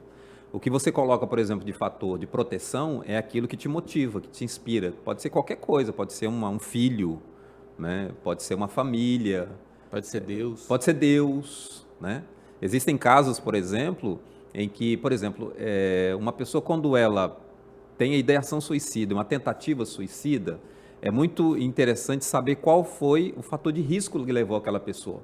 Porque imagine você, uma pessoa tem uma tentativa de suicídio, e aí você vai lá, toma a decisão, ajuda essa pessoa a sair daquele quadro ali, ela ia pular de uma ponte, ia pular de um prédio, você consegue resgatar essa pessoa, né? E o que acontece geralmente com essa pessoa? Ela é devolvida para casa, mas pode ser que a casa é o fator de risco. Sim. Então você está devolvendo a pessoa Para o mesmo ambiente que para o mesmo adoeceu ambiente ela. de adoecimento. Então é preciso ter o cuidado de poder Às vezes é saber. o trabalho. É. A pessoa trabalha num ambiente completamente tóxico, rivalidade, Justamente. cobrança, pressão. Vai fazer o quê? Vai botar lá e a pessoa adoecer de novo. Justamente. Então essa questão da ideação suicida, é por isso que é um fenômeno, porque você tem que lidar com cada caso, com cada experiência, com cada realidade, né? Eu estava até contando para você na semana passada, nós tivemos aqui, né, da quantidade de professores, né, porque existem profissões, né, que elas são catalisadoras dessa experiência Você adoecedora. falou de professor e falou de militares, né? Então são O que muitos quadros. na rotina do professor mais o adoece, a ponto dele Você tem que perceber... lidar com experiências que não te comprometem. Por exemplo, chega um filho de alguém que é lá envolvido com a violência, e aí distrata um professor desse que foi Ameaça educado, o professor. ameaça um Sim. professor, bate num professor. Então, assim, você tem que lidar com aquilo ali, com um ambiente hostil, que você não pode nem A ter... hostilidade do ambiente. você diz. E você não tem nenhum reclamante, porque se você levar isso para denúncia para uma secretaria de educação, né, o professor ainda é penalizado. Então, você tem que aprender a lidar com a questão, você está recebendo para isso. Então, chega um momento que o dinheiro já não vale mais a pena. Eu imagino que exista também, no caso do professor, um fator de risco também muito grande, que é a sobrecarga de trabalho. Sim. Os professores, assim, eles costumam ter jornadas de trabalho que às vezes envolvem 3 turnos, e não é só o tempo que você está na escola, o tempo que está dando aula é o tempo mais tranquilo, igual a gente fazer show. A parte que está no show é a parte mais legal, a parte da palestra é a parte mais... E o tempo de bastidor? No caso do professor, é preparar a prova, Isso corrigir aí. prova, fazer pauta, um monte de trabalho burocrático. O cara perde a vida social dele, a vida familiar, a vida afetiva e começa a ter uma vida vazia, sabe? Ficar tipo um zumbi, num looping eterno, todos os dias acabam sendo iguais. Além de você levar as tarefas para casa, né? Sim, Porque isso você sai da escola, você vai resolver nas questões da escola as provas no Sim. trabalho de casa. Então, Você não assim, tem vida, né? Não tem. É uma profissão que é uma dessas que estão enquadradas dentro dessas profissões aí que trazem esse risco. Um outro aspecto que eu queria chamar para reflexão é o seguinte: no Brasil, nos últimos 2 anos, começou a ser facilitado o acesso ao porte de arma. A posse de arma, melhor dizendo, posse de arma. Aumentar o número de armas dentro das casas, você acredita que é um fator que vai estar vinculado com a elevação do número de suicídios? Eu acho que pode ser uma questão para se pensar melhor, né? Assim, diante de uma facilitação, porque hoje nós temos um quadro muito interessante quando você fala de números, né? Por exemplo, os homens, né, quando falam da questão de suicídio, eles se suicidam mais do que as mulheres. As mulheres tentam mais Sim. e os homens executam mais. Essa é uma observação muito interessante. Então, o que acontece Nunca nesse... tinha parado para pensar nisso. É verdade, né, cara? É um número assim expressivo. Tenta lembrar das pessoas que você conhece que cometeram suicídio. Cara, a primeira Tenta pessoa... lembrar de uma mulher. Verdade. Primeira pessoa é um homem que é o Bruno, que você conheceu. que era o namorado da Bruna, que deu um Sim. tiro na cabeça, menino, com 26 anos de idade. Eu acompanhei uma família em Jacaraípe, e isso foi no meu período de estágio, em 95. O nome dele era João. João era um tentante, tinha várias tentativas de suicídio. E naquele período que eu fiquei lá em Jacaraípe, 1 ano que eu fiquei fazendo estágio numa igreja, o João tentou um suicídio na frente de um caminhão. E tinha a família toda, o pai já tinha suicidado. E o João era um preocupante, porque era um tentante e tal, e havia o histórico da família. E aí, então, nós começamos a cuidar do João. Eu, pessoalmente, entendendo o risco que era, comecei a cuidar do João e disse...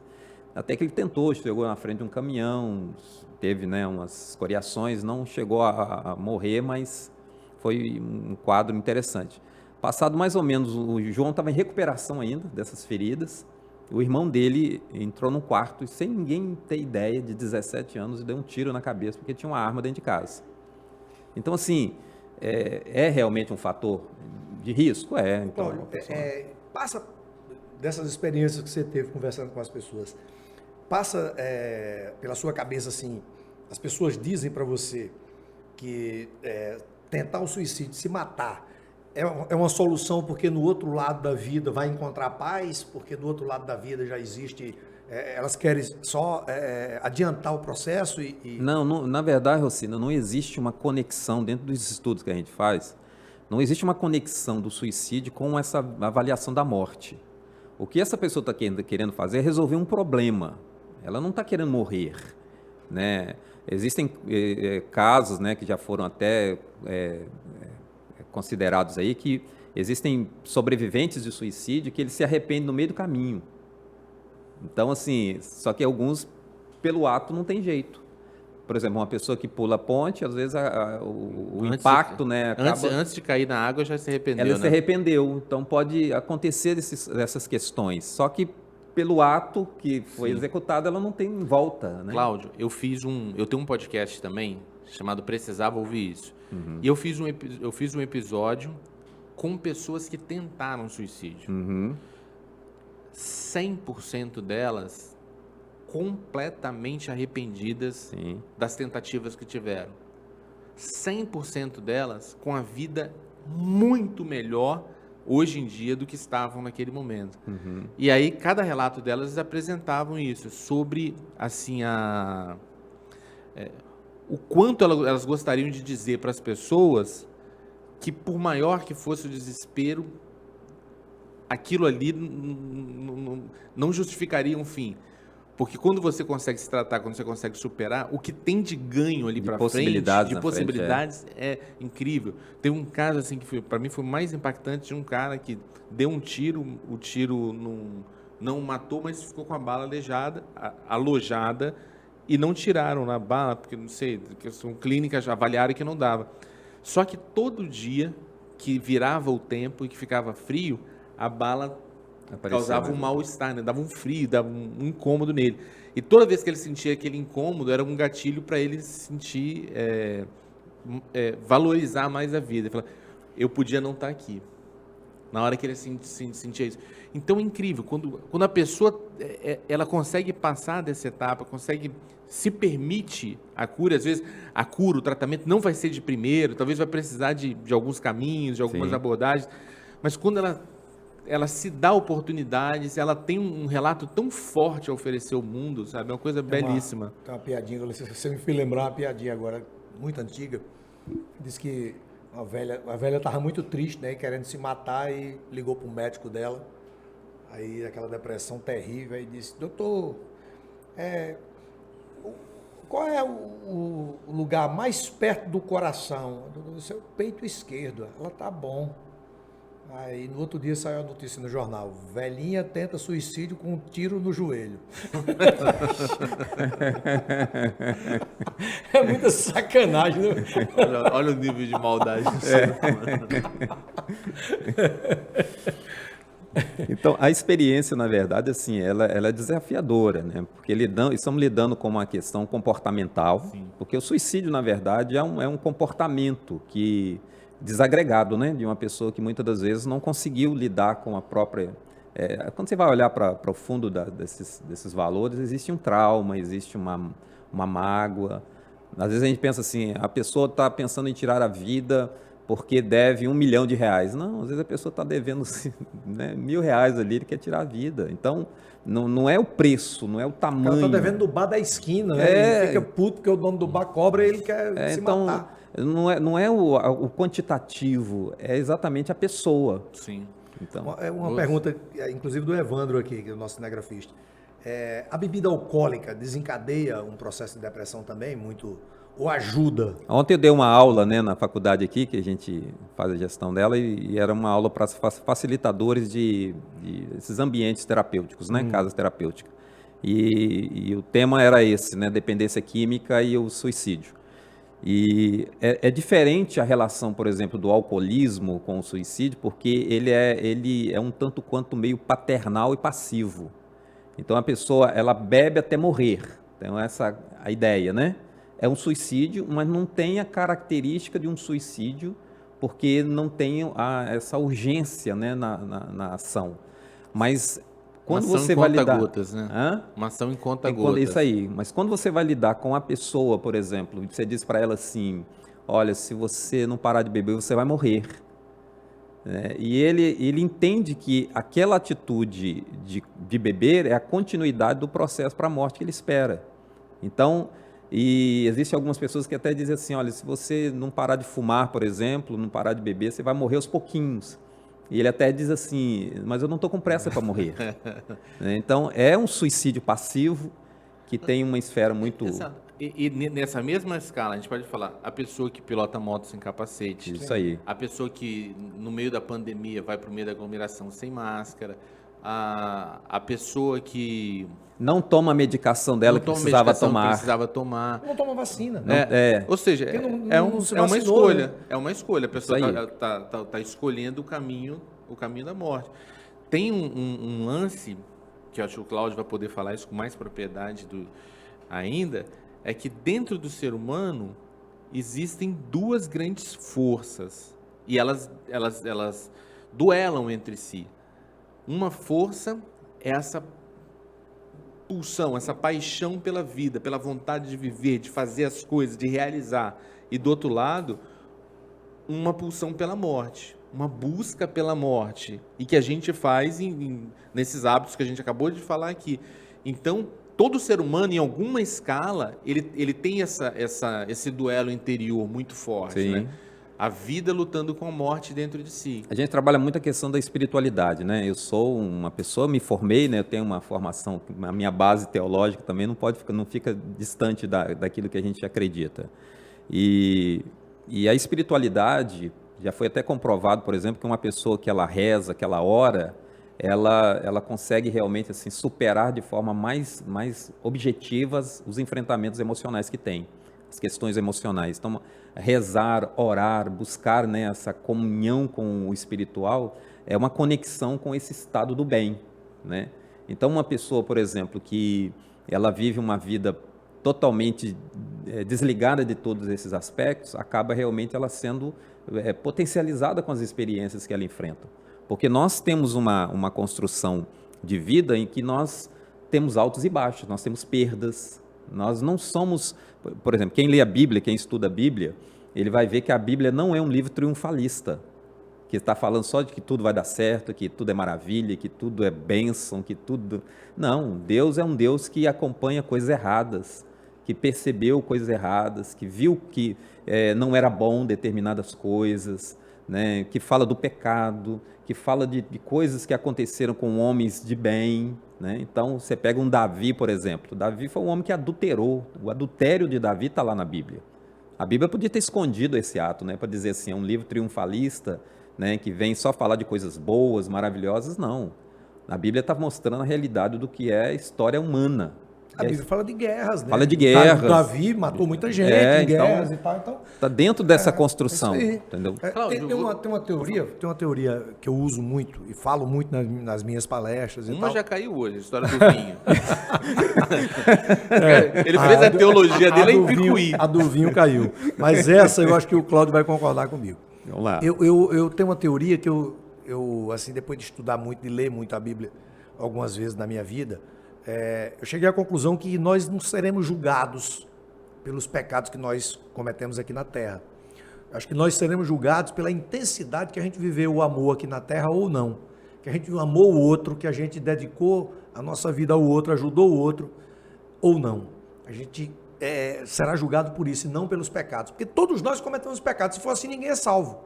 Né? Ninguém vai ser salvo. Então, a minha teoria é essa. O que é que você, como teólogo, acha disso? Fazer só uma abordagem já dentro da sua pergunta, porque até no pecar pode existir amor. Exato. Vamos pensar o seguinte: existe um mandamento, não matarás. Você vê teu filho ameaçado de morte ali, e a única chance que você tem de salvar seu filho é matar o outro cara. Você vai deixar de matar porque é um pecado? Não, você vai salvar a vida do teu filho. Sim. Então, até na hora que você está pecando, pode ter uma intenção de amor. Assim, isso é muito claro que tem a ver com a questão da nossa crença, né? Mas a ideia da salvação, eu acredito, por exemplo, que existem pessoas hoje, né, quando a gente fala do aspecto religioso, né, porque existe uma diferença entre a questão religiosa e a questão espiritual, né? A ideia religiosa é uma pessoa que concebe o seu mundo dentro de uma construção, nessa construção organizacional de uma igreja, de um lugar, e acaba realmente se fundamentando ali. Mas existe a questão, por exemplo, quando você fala da questão da salvação, do que é que vai ser levado em consideração, eu entendo que tem muito a ver com isso que você está propondo. Por quê? Porque nossa história de vida é de relacionamentos. Então, a minha maneira de relacionar com o próximo, como é que Jesus me vê? Né? Ou seja, como é que as pessoas veem Jesus? Elas veem Jesus num Cláudio, elas têm que me ver como uma pessoa que se parece, ela tem que ver Jesus em você, ela tem que ver Jesus em Fábio, porque todos nós, né? A Bíblia diz uma coisa interessante lá em Gênesis, que nós somos imagem e semelhança de Deus. Mas qual imagem e semelhança de Deus? Uma imagem oprimida, adoecida ou adoecedora? Não, a imagem do bem. Então, quando as pessoas olharem para o Fábio, eles têm que encontrar alguma coisa no Fábio que transmita esse Deus. E aí é que entra o bem. Então, alguém que tem uma vida totalmente fora desse propósito, né? Porque tem gente que nasceu para fazer o mal, né? Parece que está dentro dele.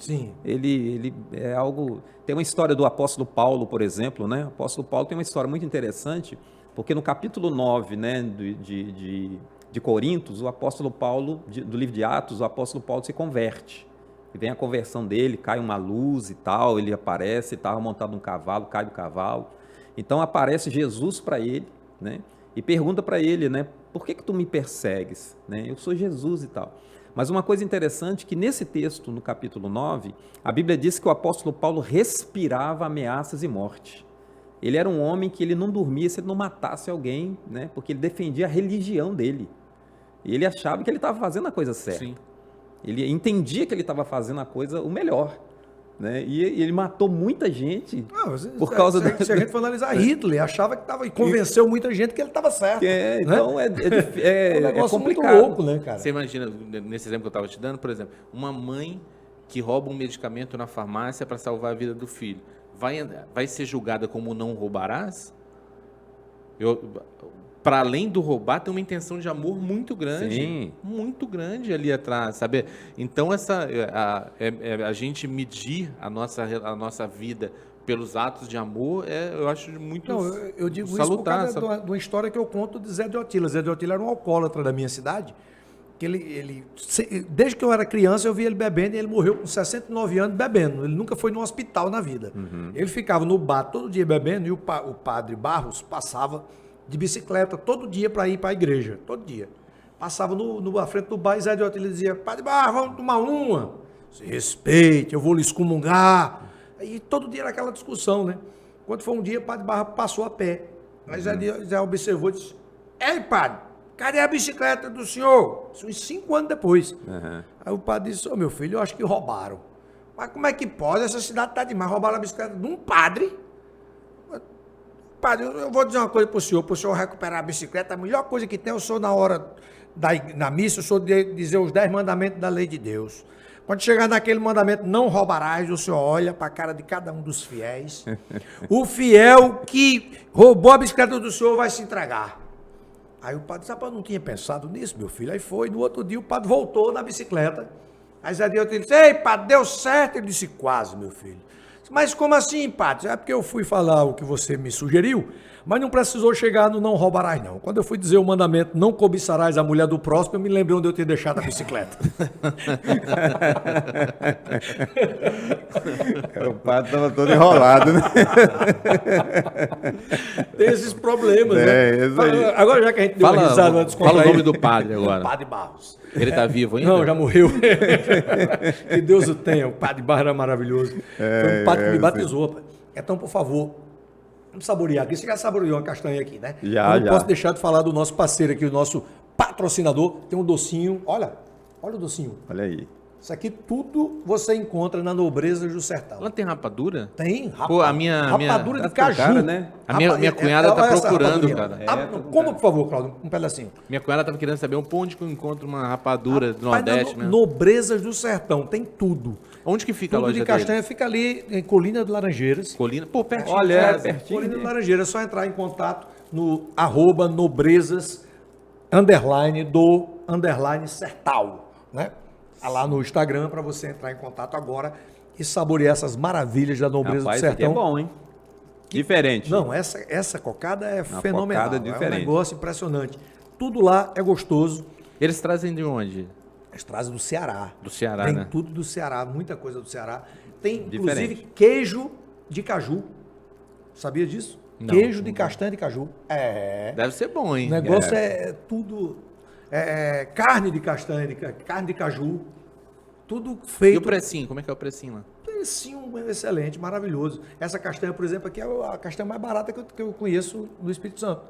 Não tem mais barata que essa. Não, esse doce Deixa eu aqui é pegar um maravilhoso. Gostei. Maravilhosa. Então, Deixar aqui Nobreza pra- do Sertão, sempre com a gente. Se você tiver com algum problema Vamos deixar aqui num em lugar. relação à aqui que sua eu alimentação, vai na Nobrezas do Sertão que Rimou, você hein? resolve. Rimou, hein? Hein? Rimou, ainda mais.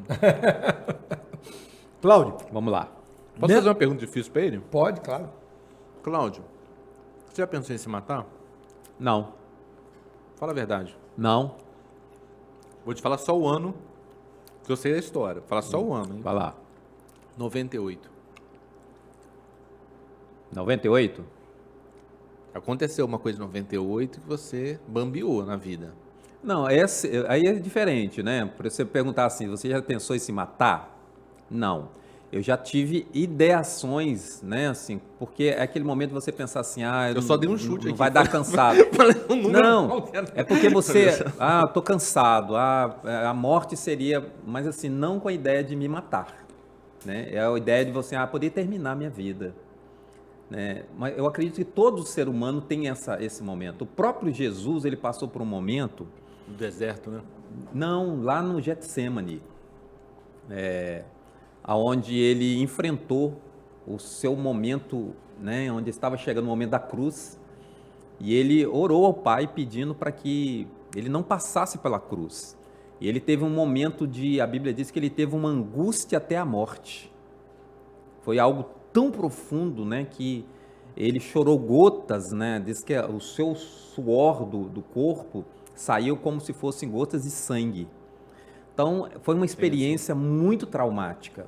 Então, são momentos dessa natureza Jesus que a gente tinha consciência do que ele veio fazer aqui, que ele veio para morrer? Sim.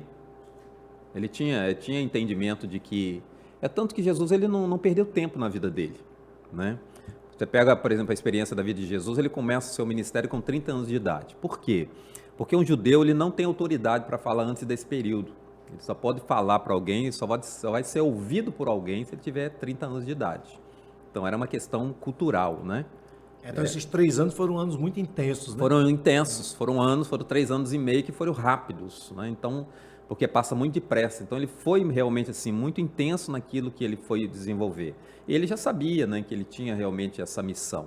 É tanto que ele não queria, né? Não era uma coisa assim que ele, eu vou morrer, eu estou feliz da vida que eu vou morrer pela multidão. Não era nada disso, né? Para chegar nessa parte final, eu guardei para o final justamente o que você hoje faz, né? O que te deixa feliz de verdade, que é o Instituto Ponte para a Vida, Isso. que também tem outros braços, né? Hoje já tem... É isso aí. Instituto Viva Espírito Santo. Que também tem um braço para a mulher hoje. Que você... Temos a Casa Flor, é um projeto para as mulheres, um ambiente terapêutico. O Instituto Ponto para a Vida, ele precisa de ajudas de pessoas, né, da sociedade que contribuem para poder manter, né, uma pessoa lá dentro para atender o telefone, para, né, É isso aí. manter dignamente aquele lugar que vocês conseguiram lá, que é voluntariamente uma pessoa que doou, né, Isso. o espaço. E a gente tomou a decisão, Cláudio, aqui junto com o Fábio, com a Monique, com o João, com o Evandro, com a Valesca, com o Diego, com a Fabi, com todas as pessoas que fazem parte da Rede Felizólogos, do podcast Felizólogos e da Rede Felizólogos. A gente, quando isso foi concebido, né, quando a ideia Felizólogos, quando essa palavra foi criada e isso foi concebido, as pessoas começaram a vir, né, e entrar comigo nessa jornada. A gente, principalmente eu e o Fábio, a gente já botou na cabeça que toda palestra nossa, ou curso nosso que fosse vendido através da Rede Felizólogos, toda grana que entrasse aqui também no podcast Felizólogos, a gente ia pagar uma comissão para a Rede Felizólogos, que dali sairia um percentual que a gente ia doar para uma entidade. E a gente chamou você aqui para conversar, antes de vir dar entrevista no podcast, para falar disso.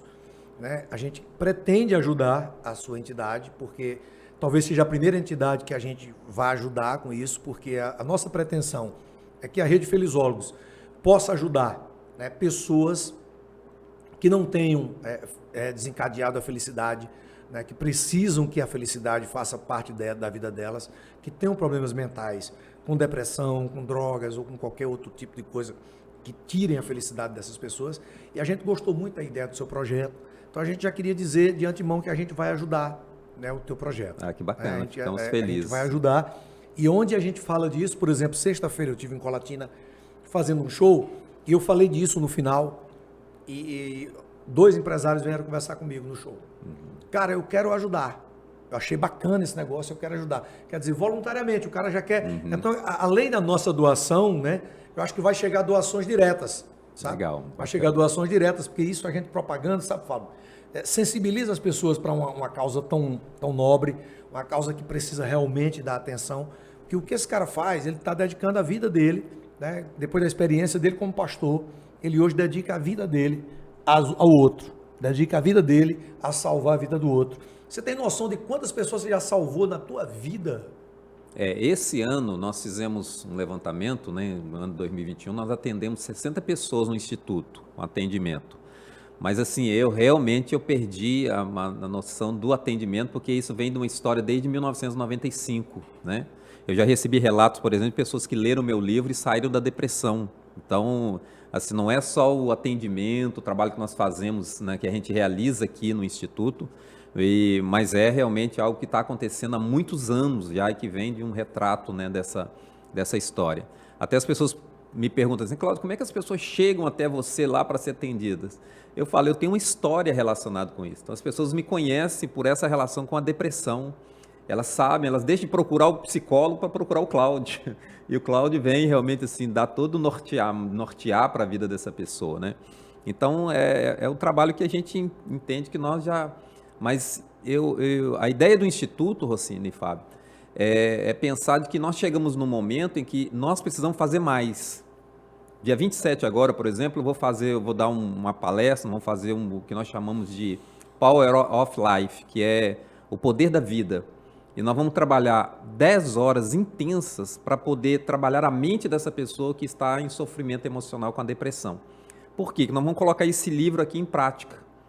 E é possível a gente trabalhar esse valor, por quê? Porque nós sabemos aonde nós precisamos trabalhar a vida dessa pessoa, trabalhar a mente dela, para que essa pessoa possa responder positivamente à experiência da vida dela. Então, o que nós estamos desenvolvendo? É algo que a gente possa acrescentar um pouco mais. Eu entendo que eu ainda faço muito pouco, sabe? Eu me sinto assim. Dá uma olhada para o Rossini agora e faz aquele sinal assim de força. Então vamos lá. Eu entendo isso, né? Que a gente está fazendo pouco, porque a gente sabe, por exemplo, saiu um relato 2018 da Organização Mundial de Saúde que em 2020 o número de pessoas com depressão deveria ser o número para 2030. E não tinha 2018 não tinha pandemia. Sim. Então nós estamos dentro de um cenário que Acho que com a pandemia foi para 2040, né? foi O número já bateu Ou 2040. mais, cara. ou mais, né? Então, assim, nós estamos com uma situação muito grave e nós temos levado isso em consideração.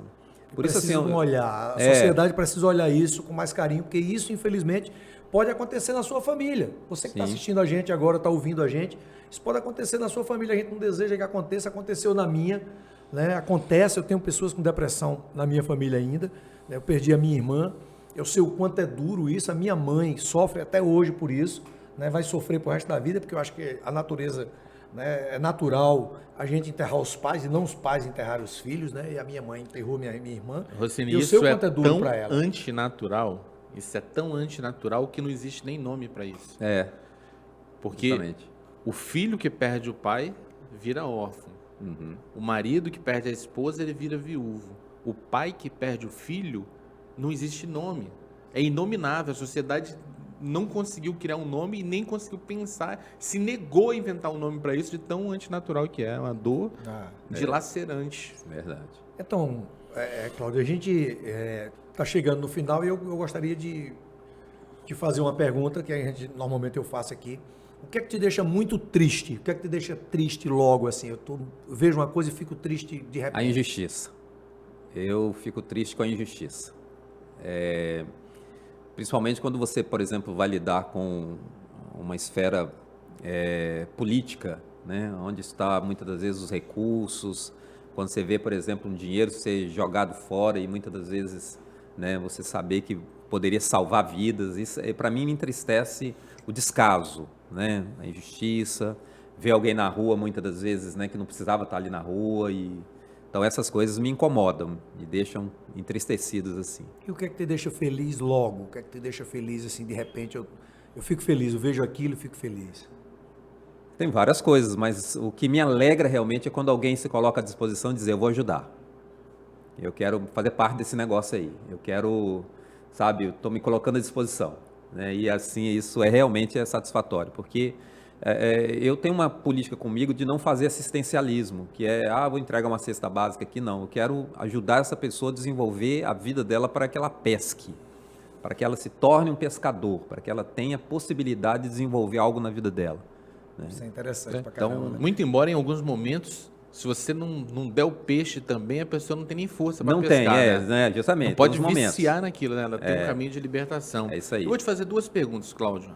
A primeira é uma pergunta que eu sempre faço, que é muito comum a gente ter picos de felicidade em momentos espetaculares, né? Que é, por exemplo, o dia da sua formatura, Sim. o dia que você conseguiu a bolsa, o dia que você celebrou o primeiro culto, o dia do nascimento das suas filhas, o dia do seu casamento. Imagino que foram dias espetaculares que é muito fácil a gente sentir Sim. preenchido pela felicidade.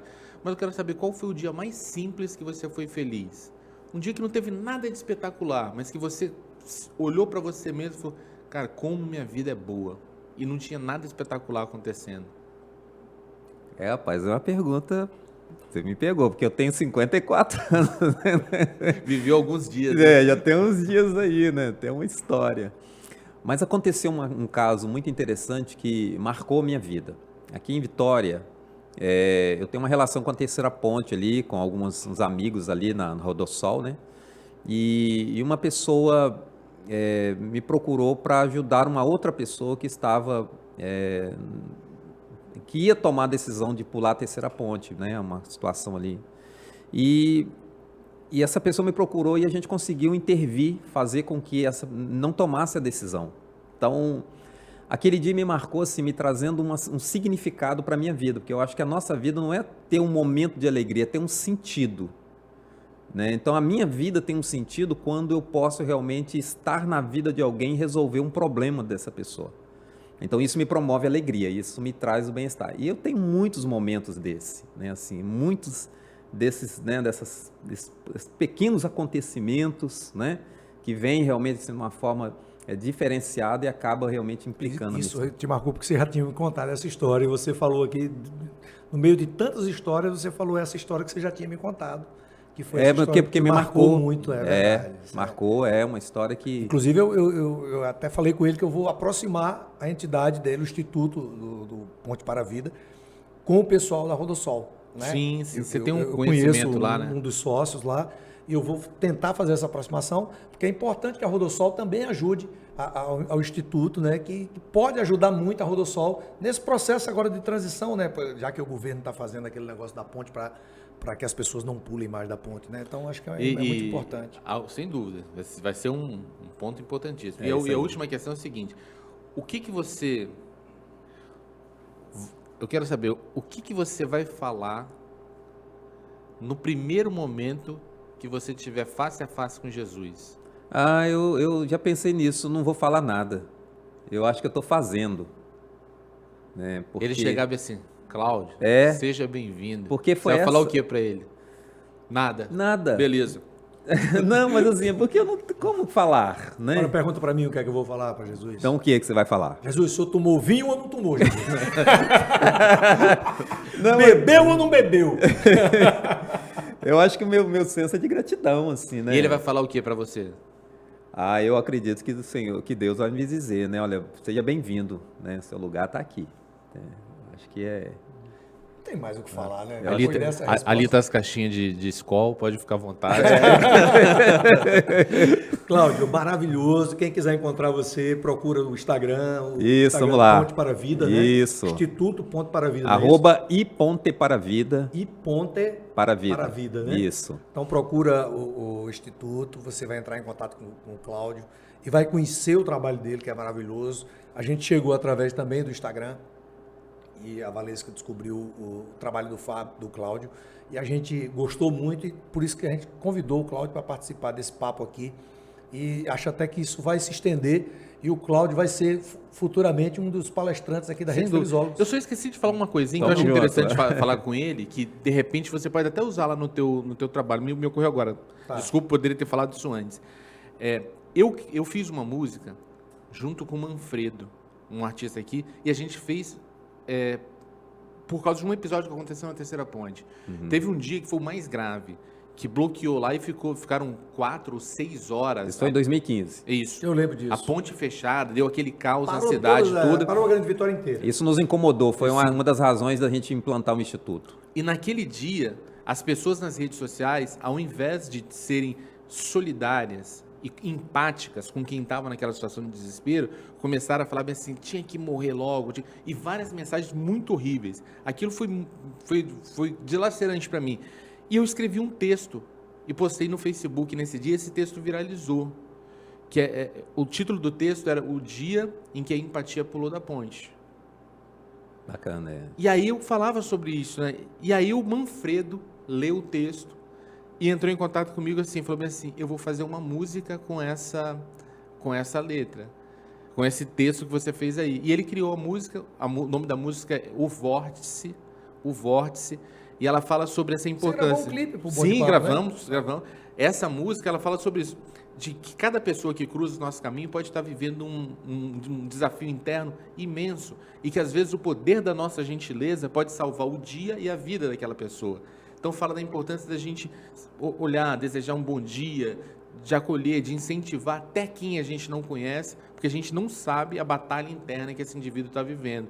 Então eu recomendo para você, para quem está assistindo a gente também, procura essa música O Vórtice. Eu acho que ela é um sopro de esperança para quem está vivendo esse desafio, e ela foi criada justamente por um episódio na ponte. Você falou ponte para a vida, isso. Aí caiu a ficha.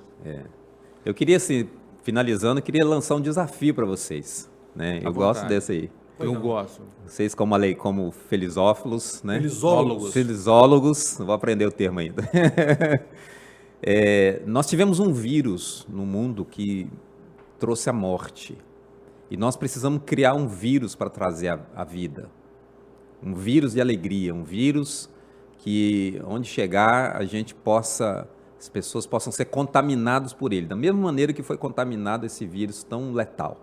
É um desafio criar realmente algo que possa levar tanta alegria, tanta possibilidade, tanta condição de vida, né? Essas pessoas que realmente às vezes estão desesperançadas, né? E nós sabemos que a alegria não é só sorrir, mas a alegria é um instrumento que promove, né? Que traz o hormônio do bem e que automaticamente promove a vida, né? Eu acho que esse vírus já tem até nome, né? Se chama felicidade, né? Uhum. As pessoas têm que serem contaminadas pela felicidade. Isso aí. Eu Porque a acredito- felicidade é perene e é só você usar a alegria, usar o humor Você assistiu nos uma momentos vez- mais difíceis da sua vida. Você assistiu E é a palestra isso- do Rossini? E é isso que eu falo. Eu vi algumas coisas. Já viu a Aham. palestra dele? Toda? Não, eu assisti lá nos podcasts que vocês fizeram, eu vi algumas coisas lá. Se você assistir essa palestra, você vai ver. A palestra dele é uma semeadora de felicidade. É isso aí. Ela tem parte desse vírus. Uhum. Entende? Dentro das minhas palestras, eu também, naquela 1 hora, 1 hora e meia que eu vou conviver com aquelas pessoas, o que eu e o Rossini a gente busca é criar uma experiência para a pessoa viver naquele momento em que ela consiga se desligar daquele mundo lá fora, de angústia, de dor, de sofrimento, de opressão, se inspire para seguir os próximos passos com a leveza e a alegria que ela merece, a felicidade que ela Bacana. merece. Então a gente está desenvolvendo esse vírus. Isso aí. Convido você para assistir as nossas palestras. Assim Claro. Sim, Tá, não, tamo junto. Inclusive, eu estou sabendo que ele vai participar do Que Saia. Né? Olha Vamos só. sim, Vem aí participar do Que Saia, o medo de falar online, em público e gravar vídeos, que é o nosso curso que vai acontecer 19, 20 e 21 aqui no estúdio da Isso. Rede Felizólogos. A pessoa vai conhecer como que funciona toda essa Então, maravilha. eu, Esse Fábio- nababesco estúdio, olha só. Eu, o Fábio, a Valesca, né, os meninos aqui, o Evandro vai participar com a gente. A gente vai estar aqui com mais ou menos umas 30 pessoas, onde a gente vai passar um final de semana diferente.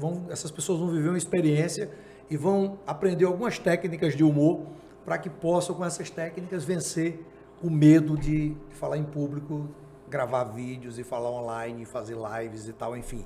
E a gente ensina muitas técnicas legais e a experiência é muito bacana porque ela é feita fazendo, ela não é feita só. A gente aqui faz. Vocês vão vir, para quem vai vir para o Que Saia, vai ver que vai viver uma experiência na prática. Vão praticar Bacana. durante o final de semana, não é só eu e o Fábio falando. Não, a gente fala, mas a gente bota vocês para fazer. Então vocês fazem aqui. Então se prepare que até contar piada você vai contar aqui. Aí não, vamos mudar nossa praia.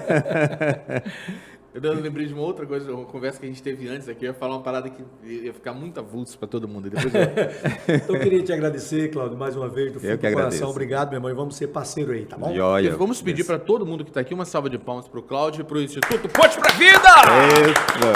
Isso. Sensacional! Você que nos assistiu, que nos ouviu até agora, fica com Deus, muita saúde, sorte, sucesso, sensibilidade e sorriso sempre e seja feliz logo. Feliz on the good.